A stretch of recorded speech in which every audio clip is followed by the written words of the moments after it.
तो hello everyone. दोस्तों आप कैसे हैं आप सभी लोग। मैं उम्मीद करता हूं कि आप लोग बहुत बढ़िया होंगे। तो ये जो क्लास है दोस्तों आपके पास में नेट ना चलने के कारण इस वजह से आपको इस तरीके से क्लास लेनी पड़ी है। कोई प्रॉब्लम नहीं है, हम अपने टॉपिक को आगे बढ़ाते हैं जो कि हम लोग ऑलरेडी बात कर रहे थे। कल हम लोगों ने दोस्तों डिस्कस किया था आपके वैदिक काल, और मैंने कहा था कि आज आपका अंतिम ये पड़ाव होगा वैदिक काल को लेकर, और यहाँ तक यहाँ बहुत क्वेश्चन बनते हैं दोस्तों आप सभी लोगों के लिए। परंतु ध्यान रखिएगा, इसके ऊपर कोई भी क्वेश्चन आपके पास में नहीं आने वाला। हमने बहुत डेप्थ में हम लोगों ने अच्छे ढंग से इसको पढ़ लिया है, ठीक है ना। तो उसी सेशन को आगे बढ़ाते हैं और बात करते हैं। जैसे कि मैंने उत्तर वैदिक काल के बारे में आप लोगों से डिस्कस किया, तो यहाँ पर आपके 3 अन्य वेदों का निर्माण हो चुका है। साथ-साथ में अरण्य ग्रंथों का निर्माण हो चुका है, उपनिषदों का निर्माण हो चुका है, और ब्राह्मण ग्रंथों का आपका निर्माण हो चुका है उत्तर वैदिक काल के दौरान। ऋग्वेदिक काल के मैटर को हमने कल खत्म कर लिया था, और उत्तर वैदिक काल को हमने जस्ट अभी आपका स्टार्ट किया ही था, है ना। आप सभी लोगों को याद भी होगा इस चीज़ को लेकर। और कल हम लोगों ने और डिस्कस भी किया था कि उत्तर वैदिक काल में जो व्यवस्थाएँ आपके पास में चलती हैं, तो व्यवस्थाएँ कैसे, प्रशासनिक व्यवस्था कैसी है? जो आपके, अगर मैं पूरे साम्राज्य की बात करूँ, तो साम्राज्य को कैसे जीता जाता है, एक कबीले से दूसरे कबीले का निर्माण कैसे होता है, जनजाति से जन से वो कैसे आपके महाजनपद के रूप में, या सॉरी जनपद के रूप में आपका कन्वर्ट होते हैं। और वहाँ पर हमने भरत कबीला देखा, है ना। उसी प्रकार से हमने पुरु कबीला देखा और उनको कुरु कबीले के रूप में निर्माण किया। साथ-साथ में एकराट देखा, आपके महापद्मनंद के बारे में हम लोग डिस्कस कर रहे थे। वो सारी चीज़ों को हमने लास्ट क्लास में देख लिया था। तो आज जो हम लोग दोस्तों करने वाले हैं, उत्तर वैदिक काल का सेशन हम लोग लेके चल रहे हैं, और उत्तर वैदिक काल में आगे बातों को करते हैं। देखिए, आप लोगों को क्या लिखना है, उत्तर वैदिक काल में जो अधिकारी थे, क्या लिखना है? अधिकारी। तो आप लोग लिखना स्टार्ट कर लीजिएगा, अधिकारी। दोस्तों ध्यान रखिएगा, हमारे पास में उत्तर वैदिक काल में क्या होता है, अगर मैं अधिकारी गणों की बात करूँ, तो यहाँ पे मेनली तौर पे बोला जाता है 12 अधिकारी थे। कितने अधिकारी हुआ करते थे? 12 अधिकारी। अब एक बात को ध्यान रखें, आपको इन अधिकारियों के बारे में जानने की कोई ज़रूरत नहीं है कि आखिरकार कौन-कौन से अधिकारी हैं, क्योंकि इसका क्वेश्चन क्या हो जाता है फिर, बहुत ज़्यादा डेप्थ में चला जाता है, ठीक है? बहुत ज़्यादा डेप्थ में चला जाता है, ठीक है ना? 12 अधिकारियों को क्या बोला जाता है? 12 अधिकारियों को कहा जाता है रत्निन। क्या कहते हैं? इनको रत्निन कहा जाता है। जैसे कि कार्यपालक रत्निन, जैसे कि आपके पास जुलाह रत्निन, है ना? तो अलग-अलग कार्य को करने वाले जो लोग हैं, उनको हम लोग क्या बोलते हैं? रत्निन कह देते हैं, ठीक है? इस बात को ध्यान रखना। ठीक है? अब देखो, क्योंकि अब देखो, अगर मैं रत्न की बात कर रहा हूँ, रत्निन की बात कर रहा हूँ, तो ऐसा कहा जाता है कि रत्निन केवल उन्हीं को बनाया जाता था जो कि ऊँचे कुल के हुआ करते थे। ऊँचा कुल, यानी कि आप लोग लगा रहे हैं कि उत्तर वैदिक काल में अब कुल की अवधारणा भी आ चुकी है। कुल बनाने हम लोगों ने स्टार्ट कर दिए, तो ऐसा भी चीज़ें आ चुकी है हमारे पास में, है ना? तो रत्निन कौन बनते थे? जो ऊँचे कुल के लोग हुआ करते थे और कानों में रत्न पहनते थे। ये अधिकारी, आप लोग ऐसा लिख सकते हैं यहाँ पर, अगर लिखना चाहें आप लोग, कि ये अधिकारी कानों में कानों में रत्न पहनते थे, रत्न पहनते थे, पहनते थे, ताकि इनका पता लग सके कि आखिरकार कौन आपका अधिकारी है, कौन आम जन है, तो हमको ये पता होना चाहिए। ठीक हो गया ना? चलिए फिर, ओके, ठीक हो गया? नेक्स्ट हम बात करते हैं। एक अधिकारी आता है दोस्तों आपका, इस अधिकारी का जो पद है, इसको बोला जाता है स्थपति को बोला जाता है स्थपति। स्थपति आखिरकार कौन होता है? स्थपति होता है 100 गाँवों का जो प्रमुख होता है, गाँवों का प्रमुख होता है, तो स्थपति के नाम से आपका पुकार लिया जाता है। और यही कौन होता है? यही न्यायाधीश होता है। क्या होता है भाई?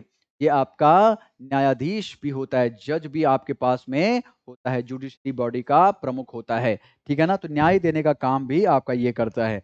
ठीक हो गया ना? ठीक है।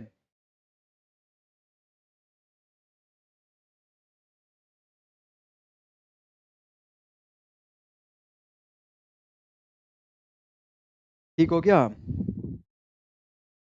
ओके, नेक्स्ट बात करते हैं। अब हमारे पास में और क्या चीज़ें हैं? मैं उम्मीद करता हूँ आपने इसे लिख लिया होगा, मैं तभी स्क्रीन से हट रहा हूँ, ताकि आप उसे लिख लें, आप उसे पॉज़ करके देखते रहिएगा, है ना? यूट्यूब में चल रहा है, तो कोई दिक्कत वाली बात नहीं है। अच्छा, नेक्स्ट बात करते हैं। अब हमारे पास में जो कि है, क्या हो गया? कर व्यवस्था। कर व्यवस्था, देखिए, जब हम ऋग्वेद के बारे में डिस्कस कर रहे थे तो वहां पर कर व्यवस्था हमारे पास में नहीं थी। क्या नहीं था? कर व्यवस्था हमारे पास में नहीं थी और हम लोग क्या करते अपने मन से, जब हम लोग क्या दिया करते थे, जब अपने मन से हम लोग उपहार दिया करते थे अपने सरदार को, तो उसी को हम लोग क्या बोलते, बलि कह दिया करते थे। यहाँ पर जो कर व्यवस्था है, थोड़ा सा नियमित कर आपको देना पड़ता है। नियमित यानी कि आपको देना ही देना पड़ेगा। ये जो नियमित कर होता था दोस्तों, ये दो रूपों में होता है।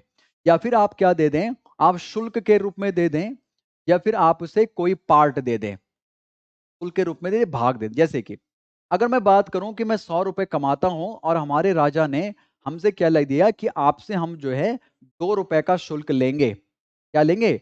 2 रुपए का शुल्क लेंगे। तो ये तो 2 रुपए का शुल्क हो गया ना, पर्टिकुलर उसने बोल दिया 2 रुपए हम आपसे लेंगे, 100 रुपए हम आपको आप कमा रहे हैं।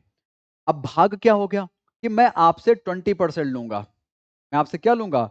20% लूंगा। जो भी आप कमाएं, आप 100 कमाएं, 200 कमाएं, 250 कमाएं, 300 कमाएं, हमें इससे कोई मतलब नहीं है। मैं आपसे 20% लूंगा, भाग लूंगा। 1/6वां भाग, 1/5वां भाग, 1/10वां भाग, 1/16वां भाग आपसे लूंगा। तो ठीक है, तो इसको क्या बोला जाता था? भाग बोला जाता था। ठीक है ना? फीस के रूप में भी ले सकता हूं और भाग के रूप में भी ले सकता हूं। अब जो ये नियमित कर था दोस्तों, ध्यान रखिएगा, नियमित कर मैंने कहा कि 1/6वां हिस्सा, 1/6 हिस्सा आपका लिया जाता था शुल्क के रूप में। और दूसरी बात को ध्यान रखना कि उपज का, उपज जो कि अन्न हम लोग उपा रहे हैं, उपज का यानी कि अन्न का उपज का 1/16वां भाग, 16वां भाग लिया जाता था। ठीक है, 1/16वां भाग आपका लिया जाता था। अब ये अन्न के रूप में भी हो सकता था और आपका शुल्क के रूप में भी हो सकता था, जैसे कि आप कहना चाहें। ठीक है ना? मैं अन्न के रूप में कह रहा हूं, उपज के अन्न के रूप में भी हो सकता था ये। और आप अन्न, अगर आप ये ना कहें तो उपज का बोल सकते हैं, अन्न का, या फिर पशु के रूप में भी आप लोग ले सकते थे। तो पशु तो भाई ऑब्वियसली गाय तो बहुत इंपॉर्टेंट थी, है ना? गाय बहुत इंपॉर्टेंट थी, तो इस वजह से हमारे पास में होता है। तो आप इसे इसी प्रकार से लिख लीजिएगा। क्लियर? तो कुल उपज का हमारे पास में क्या आता है? आपका ये भाग आता है भाई। ठीक हो गया। अब हमारे पास में नेक्स्ट पार्ट जो आता है, संस्थाएं कौन सी हमारे पास में बची रही। ध्यान से सुनिएगा, संस्थाएं हमारे पास में कौन सी बची रहती हैं? संस्थाएं रहती हैं दो, और संस्थाएं जो है वो सही ढंग से काम नहीं करती, उन संस्थाओं को बंद कर दिया गया है। दो संस्थाएं आपके काम करेंगी।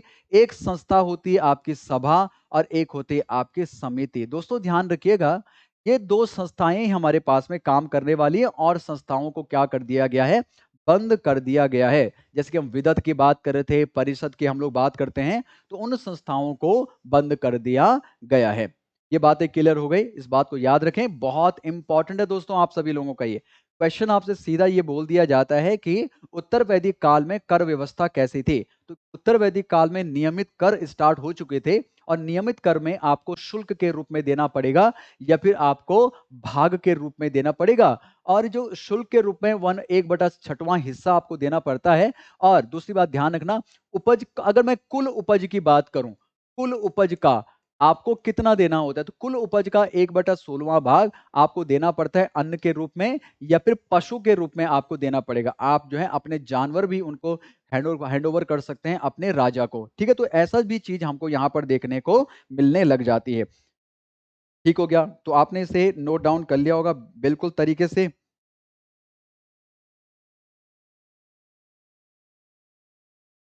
ठीक है, चलो फिर नेक्स्ट।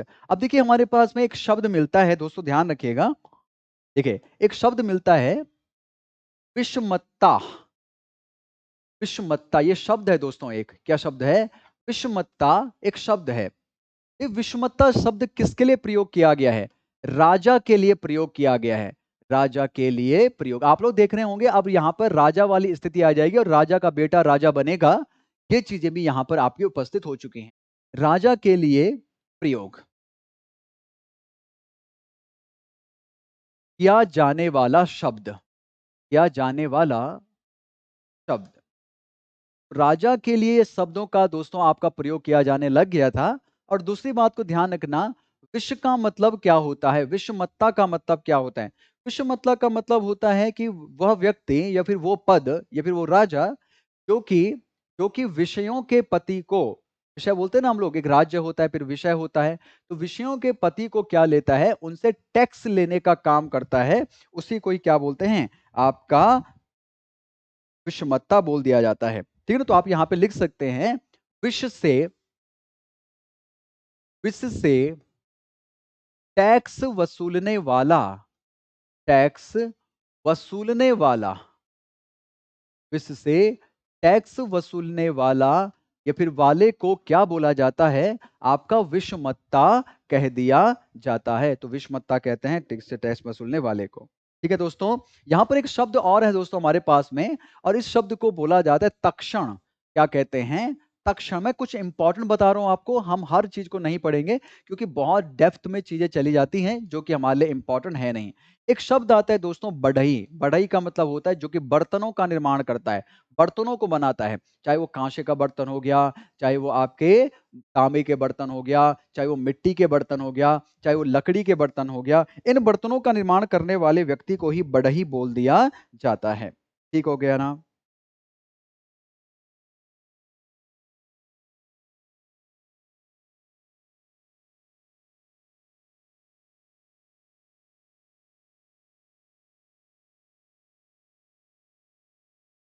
चलिए ठीक है, इसके बाद आगे बात करते हैं। नेक्स्ट दोस्तों हमारे पास में होने वाली है, आप लोग नोट डाउन करते हैं, पॉज करके इसके बाद आप काम कीजिएगा। उत्तर वैदिक काल में आपका उत्तर वैदिक कालीन समाज, आप हेडिंग लिख सकते हैं उत्तर वैदिक कालीन समाज, उत्तर वैदिक कालीन समाज। आज इसको खत्म करना है भाई, जैसे कैसे। उत्तर वैदिक कालीन समाज हमारे पास में कैसा है, ध्यान से सुनिएगा। उत्तर वैदिक कालीन समाज कैसा है। फिलहाल अगर मैं परिवार के बारे में बात करूं, परिवार, परिवार कैसा है, देखो ध्यान सुनना। परिवार के बारे में बात करें तो दो तीन पीढ़ियां साथ में रहती हैं, दो तीन पीढ़ियां पीढ़ियां साथ रहती हैं, ठीक है ना, साथ रहती हैं। यानी कि संयुक्त परिवार अभी भी थोड़ा बहुत हमको यहाँ पर देखने को मिलता है, न्यूक्लियर फैमिली अभी नहीं हमको देखने को मिलती। ठीक है ना, न्यूक्लियर फैमिली अभी नहीं, न्यूक्लियर फैमिली तो अब है, हम इस समय पर 2022 में है, तो न्यूक्लियर फैमिली अभी हमको देखने को मिलेगी। संयुक्त परिवार की घटना देखने को मिलती है, और पितृ सत्तात्मकता है। कैसी सत्तात्मकता है, पितृ सत्तात्मक समाज है हमारे पास में। पितृ, यहाँ पे आप लोग समाज भी लिख सकते हैं, कोई दिक्कत वाली बात नहीं है, ताकि हमारा पॉइंट थोड़ा क्लियर रहे। समाज में परिवार जो पितृ सत्तात्मक है, ठीक है, लिखते रहे आप लोग जरा, पितृ सत्तात्मक हमको देखने को मिलता है। चलिए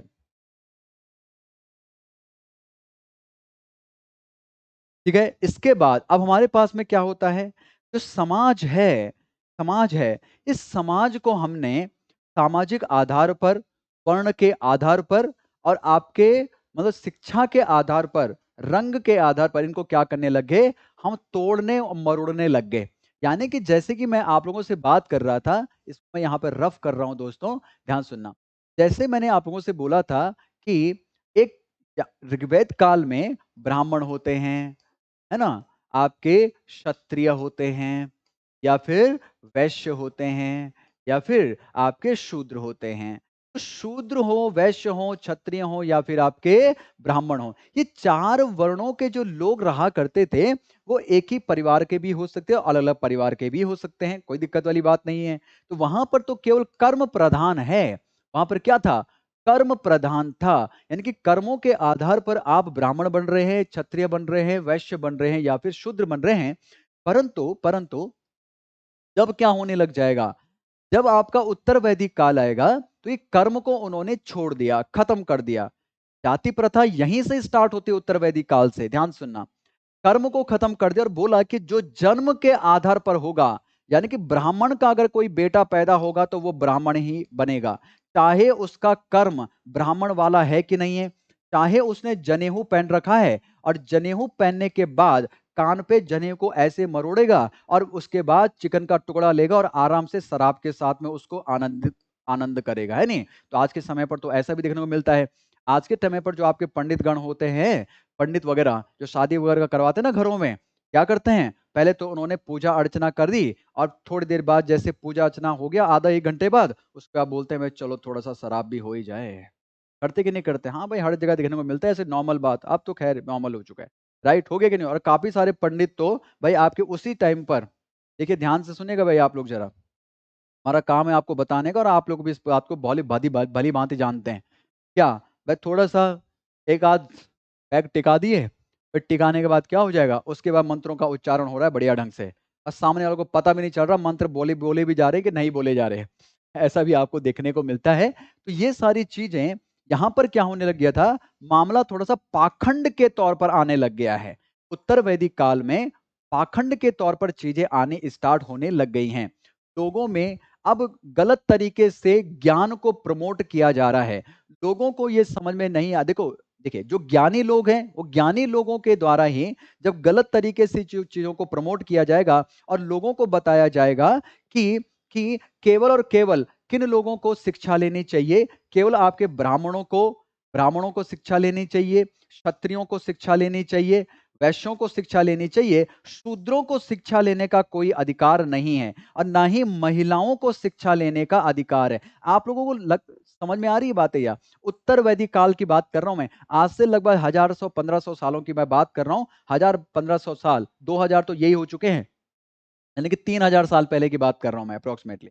3000 साल पहले की मैं जब बात कर रहा हूं, तो महिलाओं को तो पढ़ने दिया ही नहीं जाता है, शूद्रों को पढ़ने के लिए दिया नहीं जाता है। केवल ब्राह्मण, क्षत्रिय और वैश्य लोग ही पढ़ने के लिए आश्रम में जा सकते हैं। इसी वजह से तो महिलाओं को आज के समय पर आपका 30%, कहीं पर 30% आरक्षण है शिक्षाओं में, कहीं पर आपके 50% आरक्षण है, ग्राम प्रधान ये भी आप लोग बनते हैं स्थानीय निकाय चुनावों में, है ना? और शूद्रों को भी आपका आरक्षण दिया गया है, एसटी को आरक्षण दिया गया है, ओबीसी को आरक्षण दिया गया। तो ये आधार क्यों बढ़ रहे हैं? ये इसलिए बढ़ रहे हैं आरक्षण देने का, क्योंकि देखो आज से लगभग 3000 साल पहले शूद्रों को उपेक्षित किया गया था कि आप पढ़ाई नहीं करेंगे, आप क्या करोगे, केवल आप जो है केवल और केवल खेती करोगे और खेती करके हमको दोगे और उसके बाद हम बिजनेस करेंगे और बिजनेस को बहुत से बड़ा बड़ा आप लोग देखते हैं किसान ज्यादा बड़ा होता है कि एक बिजनेसमैन बड़ा होता है। किसान तो भाई राई पालक को उगा रहा है और राई पालक को उसने किसको दे दिया भाई, आपके रेस्टोरेंट वाले को दे दिया, रेस्टोरेंट वाले ने उसको क्या बना दिया, रेस्टोरेंट वाले ने उसका पालक पनीर बना दिया, ये सब्जी बना दी, भुर्जी बना, और उसको लेकर पालक जब उसने किसान से सब्जी ली थी तो उसने 5 रुपए गड्डी, 10 रुपए गड्डी ली, और जब वो खुद बेच रहा है तो यही गड्डी जो है 4-5 प्लेट मटर पनीर आपके आ जाएगी, ये आ जाएगा, वो आ जाएगा, और तब जाके वो उस पे क्या कमा रहा है, वो आपके हजारों रुपए कमा रहा है। तो यानी कि ज्यादा पैसा किसकी जेब में जा रहा है, ज्यादा पैसा सेकेंडरी सेक्टर में यानी कि औद्योगिक क्षेत्र में, और आप तो सेवा क्षेत्र में भी जा रहा है, स्विगी, जोमेटो, ये फोमेटो, वो। तो ये सारी चीजें कहां पर जा रही हैं, आपके इकोनॉमिक्स वाले टर्म में हमको देखने को मिलती हैं। ठीक है, बात को समझ में आ रही है आप सभी लोगों को? मैं उम्मीद करता हूं ये चीजें, टर्म्स और आपको कंडीशंस जो है समझ में आ रहा होगा। तो इसी वजह से मामला थोड़ा-सा यहाँ पर क्या हो गया, मामला गड़बड़-सड़बड़ होने लग गया। ठीक है ना? चलिए, तो मैं यहाँ पे बात कर रहा था आप सभी लोगों से, तो आपने क्या लिखना था? आपने लिखना था ऊपर वाला केवल, ये तो बस मैं आपको समझाने के लिए ही बात कर रहा था। नेक्स्ट बातें हम लोग करेंगे दोस्तों, वर्ण व्यवस्था के ऊपर पॉइंट लिखते हैं, वर्ण व्यवस्था। वर्ण व्यवस्था, जल्दी-जल्दी करते हैं, कोई ज़्यादा मामला नहीं है। वर्ण व्यवस्था में ध्यान से सुनेगा। वर्ण व्यवस्था में क्लियर क्या होता था, केवल और केवल मैंने आपसे कहा कि जो वर्ण व्यवस्था हो चुकी है, पहले तो कर्म के आधार पर थी। वर्ण मतलब चुनना होता है, कर्म के आधार पर थी। अब जो है जन्म के आधार पर हो गया। लोगों ने धर्म के धार्मिक को लेकर भी विभेद भेद करना, डिफरेंशिएट करना स्टार्ट कर दिया, है ना? आपके रंगों के आधार पर आपको डिफरेंशिएट करना स्टार्ट कर दिया, या फिर आपके सामाजिक वर्णों के आधार पर आपको विभेद करना स्टार्ट कर दिया।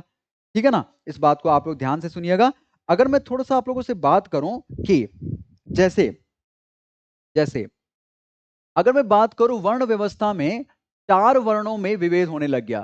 चारों वर्णों में, आप ऐसे लिख सकते हैं, चारों वर्णों में विभेद होने लग गया, भेद होने लग गया। विभेद शुरू हुआ, शुरू हुआ, शुरू हुआ। ठीक है ना? जैसे, अब एक बात को ध्यान से सुनिए, ये आपको लिखने की जरूरत नहीं है। जैसे क्या होता है, विभेद कैसा हुआ चारों वर्णों में, ऐसा हुआ जैसे कि कोई ब्राह्मण है ना, ब्राह्मण ब्राह्मण ब्राह्मण के लिए अगर मैं किसी ब्राह्मण को अगर बुलाना चाहता हूं, मानो कोई ब्राह्मण है, कोई जा रहा है आसपास से, कोई गुजर रहा है, कोई ब्राह्मण है, और उस ब्राह्मण को अगर मैं बुलाऊं तो किस तरीके से बुला सकता हूं? तो मैं उनको बुलाऊंगा, कृपया आइए। बात को समझ रहे जरा, क्या बुलाऊंगा मैं? उनको बुलाऊंगा आइए। उनको क्या बुलाऊंगा? आइए। ब्राह्मण को बोलूंगा आइए, आइए, है ना? और जो मैं क्षत्रियो को बुलाऊंगा, कैसे बुलाऊंगा? जल्दी आइए, जल्दी आइए। बात को ध्यान रखिए जरा, ये शब्दों में कैसे अंतर देखने को मिलता है ना? जल्दी आइए नहीं, ये तो मैंने गलत कर दिया। शब्दों में कैसे अंतर देखने को मिलता है जब आपका ब्राह्मण होता है, क्षत्रिय होता है। माना अगर कोई ब्राह्मण जो है दूर से होके जा रहा है और मैं उसको बुलाऊंगा, कैसे बुलाऊंगा? उत्तर वैदिक काल में मैंने कहा कृपया आइए। क्षत्रियों को कैसे बोलूंगा? आओ, आओ, आओ महानुभाव, यहां पे बैठ जाओ, ठीक है ना? और वैश्य को कैसे बुलाऊंगा? वैश्य को बुलाऊंगा जल्दी आओ। वैश्य को बुलाऊंगा जल्दी आओ, जल्दी आओ। यानी कि अभी भी थोड़ा सा क्या हो रही है? इज्जत अफजाई हो रही है ना? और अगर मैं शूद्र को बुलाऊंगा, शूद्र को, इसको कैसे बुलाऊंगा? दौड़ कर आओ भाई, दौड़ कर आओ, टाइम नहीं मेरे पास में, दौड़ कर आओ। बात समझ में आ रही है ना? तो देखो किस प्रकार से एक ही प्रकार के दिखने वाले लोगों को हम लोगों ने शब्दों के आधार पर ढाल दिया। आप देख रहे हैं? ये बताओ कैसे हो रहा है, मैं आपको बताता हूं। ये वैसा ही हो रहा है, आज आप लोग भी करते होंगे। ये वैसे ही हो रहा है कि अगर मैं बात करूं कि कोई, आप अगर मार्केट में जा रखे हैं, मार्केट में आप लोग घुसे अंदर, है ना, कहीं भी, है ना, गए आप, आपके बगल में आप ही जैसा कपड़ा, लत्ते कपड़ा पहनने वाला व्यक्ति है, उसको आप किस प्रकार से संबोधित करते हैं? कि आप कहाँ जा रहे हो? आप आपसे बोलते हो, है ना? तुम तो बहुत दूर, तुम तो बाद में निकलता है, जब थोड़ा सा दोस्ती यादी, और उसके बाद तू तो बहुत दूर की बात हो गई, है ना? यानी कि पहले यहां से गुजरते हैं, फिर यहां आते, फिर यहां आते हैं। आपकी दोस्ती यारी के चढ़ाव पड़ाव ये होते हैं, ठीक है ना? और फिर जब दुश्मनी हो गए, फिर आप पे आ जाते, फिर जब मनमुटाव हो गया, फिर आपसे आ गए। चलो ठीक है, जो भी है। तो ये तो है आपकी तरह रहने वाले, आपकी तरह लत्ते कपड़े पहनने वाले लोग। परंतु वहीं पर अगर कोई भीख मांग रहा है तब, कोई अगर भीख मांग रहा है तब, तो क्या भीख मांगने वाले को आप बोलते हैं? सवाल ही पैदा नहीं है। आप चाहे बोलोगे कि सर नाना मैं तो आप बोलता हूं, तो बहुत ज्यादा तौर पर क्या होगा, वो सीधा तौर पर क्या बोलेगा? तू शब्द से बोलता है, अरे चल निकल यहां से, निकल यहां से। आ जाते हैं कहीं कैसे मांगने के लिए, निकल यहां से, चल निकल यहां से। करते कि नहीं करते? ठेली वालों से, जो ठेली मार्केट में जो सामान बेचते हैं ठेलियों पर, रेडी वालों से आप कैसे बातें करते हैं? कैसे बातें करते हैं? चल जल्दी कर, निकाल गाड़ी को, निकाल भाई जल्दी, यार क्या कर रहा है, क्या कर रहा है? इज्जत नहीं है कुछ भी ना। जबकि वहीं बगल में एक कार वाला आ जाए, वहीं बगल में आपका बाइक वाला आ जाए, वो आप क्या बात करते हो? भाई साहब थोड़ा जल्दी जल्दी से गाड़ी को निकालो यार, उसको, आपको पता है ना फिर, क्योंकि इसके साथ में पंगा लेना थोड़ा सही नहीं होगा। इसके साथ में कोई दिक्कत वाली बात नहीं। सेम यहां पर भी है। ब्राह्मण से आप क्या कह रहे हैं? आइए महानुभाव आइए। क्षत्रिय को क्या कर रहे हैं? आओ, प्लीज आओ, बैठ जाओ, है ना? वैश्य को क्या कर रहे हैं? जल्दी आ जाओ भाई, जल्दी आ जाओ, कम ऑन। और शूद्र को करें दौड़ कर आओ, दौड़ कर आओ, है ना? यानी कि आप इनका क्या नहीं कर रहे हैं? सम्मान नहीं कर रहे हैं। तो इस प्रकार की स्थिति जो है आपको कहां पे देखने को मिलती है? उत्तर वैदिक काल में देखने को मिलती है। ठीक है, तो ये लिखना नहीं है, बस आपको समझना था। ठीक है, ध्यान सुनना। अब देखिए वर्ण व्यवस्था में शिक्षा शिक्षा की व्यवस्था, शिक्षा को क्या बोला? उपनयन संस्कार कहते हैं। उपनयन संस्कार, शिक्षा के लिए उपनयन संस्कार का प्रयोग किया जाता है। शिक्षा के लिए ध्यान, शिक्षा प्राप्त कौन कर सकता है? केवल ब्राह्मण, ब्राह्मण, क्षत्रिय और वैश्य, वैश्य शिक्षा प्राप्त कर सकते हैं। आश्रम में शिक्षा प्राप्त कर सकते हैं, कर सकते हैं। और कोई भी शिक्षा प्राप्त नहीं कर सकता। शूद्र बिल्कुल भी शिक्षा तो प्राप्त कर ही नहीं सकते। ये बातें क्लियर हो गए ना? ठीक है, ठीक है। और इन लोगों को, उपनयन संस्कार जो ले रहा है, इन लोगों को क्या बोला गया है? द्विज कहा गया है दोस्तों। द्विज, द्विज कहा गया है। द्विज का मतलब होता है दोबारा जन्म लेने वाला, दोबारा जन्म लेने वाला, इसको द्विज कहा गया है, ठीक है ना, दोबारा जन्म लेने वाला। और किसको द्विज कहा गया? आर्यों को द्विज कहा गया है, आर्य लोगों को द्विज कहा गया है। दोबारा जन्म लेने का मतलब क्या हो गया? एक तो जन्म आपने तब लिया जब मां के पेट से आप पैदा हुए, है ना, तो एक आपने मां से जन्म लिया, और एक तब हुआ जब आपने शिक्षा प्राप्त कर चुके हैं, अब आपको ज्ञान हो चुका है, तो दूसरा जन्म उसको बोल दिया गया है। जब आपको ज्ञान हो गया तो दूसरा जन्म, तो यानी कि दोबारा जन्म लेने वाले कौन से लोग होंगे? ब्राह्मण, क्षत्रिय और वैश्य ही लोग होंगे। शूद्रों को ऐसा बिल्कुल भी आपका मान्यता नहीं है। ठीक है, ठीक है। इवन इतना ही नहीं हुआ, अगर मैं वर्ण व्यवस्था की बात करूं, तो अगर अंत्येष्टि संस्कार, ये लिखना नहीं है आपको, अंत्येष्टि संस्कार की बात करूं, अंत्येष्टि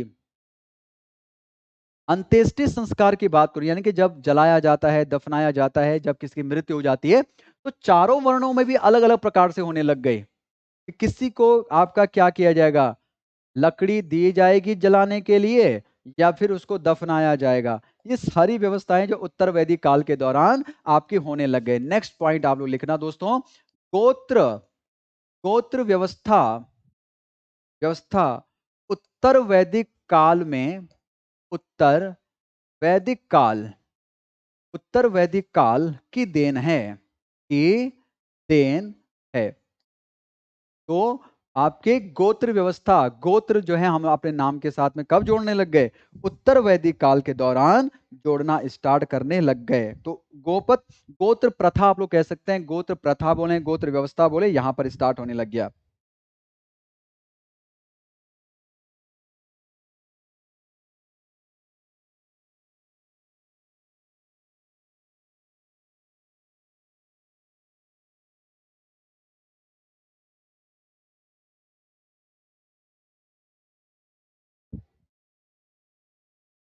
ठीक है, चलिए फिर आगे बढ़ते हैं। अब देखिए हम बात करते हैं स्त्रियों की दशा के ऊपर। देखो उस समय पर स्त्रियों की दशा कैसी थी ऋग्वेद में, और यहां पर कैसी होती है, ध्यान से सुनिएगा आप लोग, जरा ध्यान से सुनना। स्त्रियों की दशा देखिए, हमारे पास में अथर्ववेद है, हमारे पास में बहुत सारे ऐसे ब्राह्मण ग्रंथ हैं जिसको लेकर हम बात करते हैं कि आगे क्या क्या मामला आता है। देखिए हमारे पास में एक ग्रंथ है दोस्तों जिसका नाम है ऐत्रेय ब्राह्मण। ऐत्रेय ब्राह्मण, ऐत्रेय ब्राह्मण में क्या कहा गया है कि स्त्री समस्त दुखों का कारण है, समस्त दुखों का कारण है। ये कौन कह रहा है? ऐत्रेय ब्राह्मण कह रहा है भाई स्त्री समस्त दुखों का कारण है। एक मूवी भी आई थी, एक पिक्चर भी आई थी पुराने समय पर, एक पिक्चर भी आई थी आपके, मैं नाम भूल रहा हूँ, ऋषि कपूर की एक मूवी थी, स्त्री दुखों ऐसे कुछ। उस पिक्चर में कुछ ऐसे ही आपका उसके गुरु बताते हैं कि स्त्री जो है समस्त दुखों का कारण है, इसको छोड़ दो, है ना। जब स्त्री आती है तो भाई तभी दुख आपके आ सकते हैं, अदरवाइज दुख नहीं आते। ठीक है, ठीक है। मैत्रायणी संहिता है दोस्तों आपके पास में, एक संहिता है, मैत्रायणी संहिता, मैत्रायणी संहिता, कानून कोड है आपका ये। इस संहिता में क्या कहा गया है? स्त्री, स्त्री क्या है? शराब, जुआ और विष के समान, विष के समान एक बुराई है। उत्तर वैदिक काल में देखो क्या हो रहा है, समान एक बुराई है। जहां पे ऋग्वैदिक काल में स्त्रियों के नाम के साथ में हमने देवी शब्द को जोड़ा, मां शब्द को जोड़ा, यहां पर क्या हो रहा है देखो, स्त्री को क्या माना जा रहा है? स्त्री क्या है? स्त्री शराब हो गया, जुआ हो गया और विष के समान एक बुराई मान रहे हैं भाई, इतना खराब मान रहे हैं। यादव चाणक्य की बात कौन सी? कि ढोल, क्या बोल रहा हूं मैं, हाँ, ढोल गंवार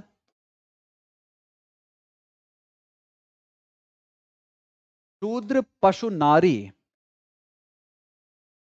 ढोल गंवार शूद्र पशु नारी हैं सकल ताड़न के अधिकारी, कि जब तक इनको ताड़ा नहीं जाए, पीटा नहीं जाए, तब तक ये अच्छा काम नहीं करेंगे। ढोल को जब तक पीटे नहीं तो अच्छी आवाज नहीं करेगा। गंवार को जब तक पीटा नहीं जाए तो इसको अच्छा काम नहीं करेगा। शूद्र को पीटा नहीं जाए तो ये हमारी तरह से काम नहीं करेगा। पशु को अगर पीटा नहीं जाए तो हमारे अकॉर्डिंग काम नहीं करेगा। नारी को अगर पीटा नहीं जाए तो ये अपने चाल चलन बदल सकती हैं, या फिर वो क्या हो सकती है, चंचल हो सकती हैं, या फिर हमारे अकॉर्डिंग हमारे इज्जत नहीं रख सकती, काम नहीं कर सकती। तो ये तो चाणक्य ने कह दिया भाई, ये मैं थोड़ा ना कह रहा हूं, तो चाणक्य ने कह दिया। अब देखो जरा किस प्रकार से स्त्रियों की दशा को लेकर आपकी बातें चलती हैं। इसी वजह से तो आज के टाइम पर हम लोग क्या बात करते हैं, स्त्री सशक्तिकरण, वुमेन एम्पावरमेंट की बात करते हैं, मानवाधिकारों की हम लोग बात करते हैं कि हर किसी को अपना अधिकार है जीने का, हमको किसी के साथ में कोई भेदभाव नहीं करना चाहिए। ठीक है ना? ठीक है, यहीं पर हम बात करते हैं, बाल विवाह शुरू हो चुका है। बाल विवाह शुरू हो गया, बाल विवाह प्रारंभ हो चुका है। क्या हो चुका है? बाल विवाह आपका प्रारंभ हो चुका है दोस्तों। ठीक है ना? ठीक है, मैंने आपसे कहा था ना सभा और समिति में भाग ले सकते थे। अब स्त्रियां स्त्रियां क्या नहीं कर सकती? सभा, कौमा, समिति और युद्ध में भाग नहीं ले सकते। युद्ध में भाग नहीं ले सकते, ध्यान से सुनना। स्त्रियां सभा समिति, पहले तो सभा और समिति में भाग ले रहे थे ऋग्वैदिक काल में। उत्तर वैदिक काल में साफ तौर पर मना कर दिया गया कि आप ऐसा काम नहीं कर सकते हैं। ठीक हो गया ना? ठीक हो गया। विधवा विवाह की बिल्कुल बात करते हैं। क्या चलन है? प्रचलन है। प्रचलन किसका है? प्रचलन है किसका? आपका विधवा विवाह हो रहा है। विधवा विवाह है। अरे विधवा विवाह है। अरे अथर्ववेद ना, अथर्ववेद, अथर्ववेद में तो पुरुष के द्वारा या किसी के द्वारा 10 बार विवाह करने की बात आती है कि 10 बार विवाह कर सकते हैं आप। विधवा विवाह, अंतरवर्णीय विवाह, इंटरकास्ट मैरिज, अंतर वर्णीय विवाह है। ठीक है, दोस्त ध्यान रखना, सती प्रथा नहीं है अभी भी, प्रचलन नहीं, आप ऐसे लिख सकते हैं, प्रचलन नहीं। किसका प्रचलन नहीं है? सती प्रथा, पर्दा प्रथा, पर्दा प्रथा और सती प्रथा, पर्दा प्रथा, एक और होना चाहिए। सती प्रथा हो गया, पर्दा प्रथा हो गया, और एक आपका क्या होता है, इन्वेस्ट कर रहा हूं, तलाक, मैं तलाक कह रहा था, हाँ। सती प्रथा, पर्दा प्रथा और तलाक। तलाक, तलाक का आपका प्रचलन नहीं है। ठीक हो गया बातें? ठीक है, बात को ध्यान रखना, बहुत इंपॉर्टेंट है।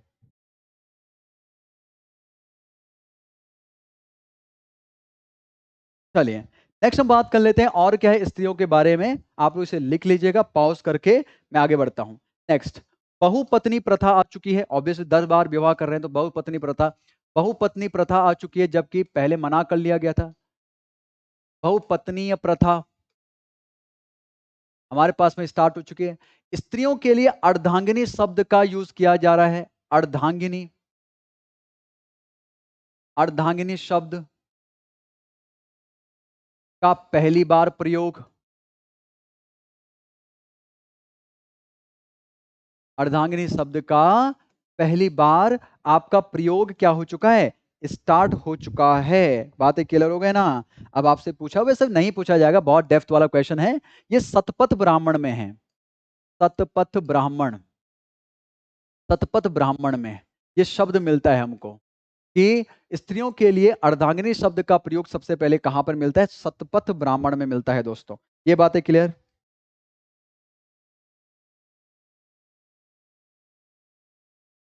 ठीक हो गया।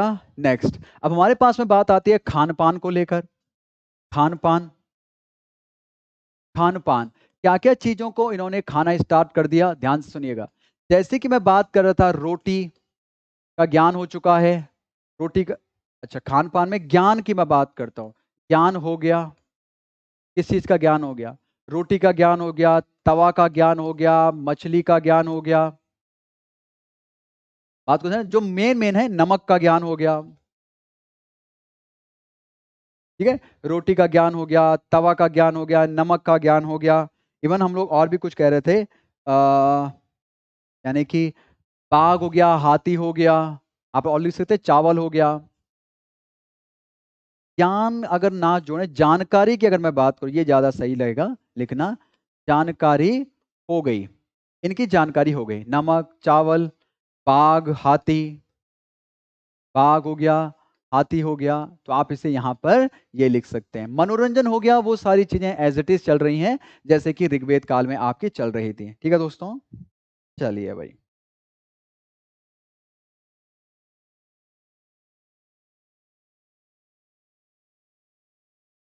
ठीक हो गया। चलो बहुत बढ़िया। तो ये तो था आपके किस चीज को लेकर मामला, इस चीज को लेकर मामला। आप इसे नोट डाउन कर लीजिएगा और बातें हम लोग कल करेंगे दोस्तों आपकी, है ना। चलिए, लाइव क्लास में होता है तो बहुत सही रहता है मामला, परंतु आप लाइव क्लास है नहीं चल रही, पर कोई प्रॉब्लम वाली बात नहीं है। ठीक हो गया, तो आप इसे देख लेना भाई, और बातें हम लोग कल करेंगे। तो थैंक यू सो मच आपका मेरे साथ में बने के लिए। मिलते हैं आप लोगों से कल और इसके सेशन को आगे बढ़ाएंगे। चलो बाय बाय, टेक केयर।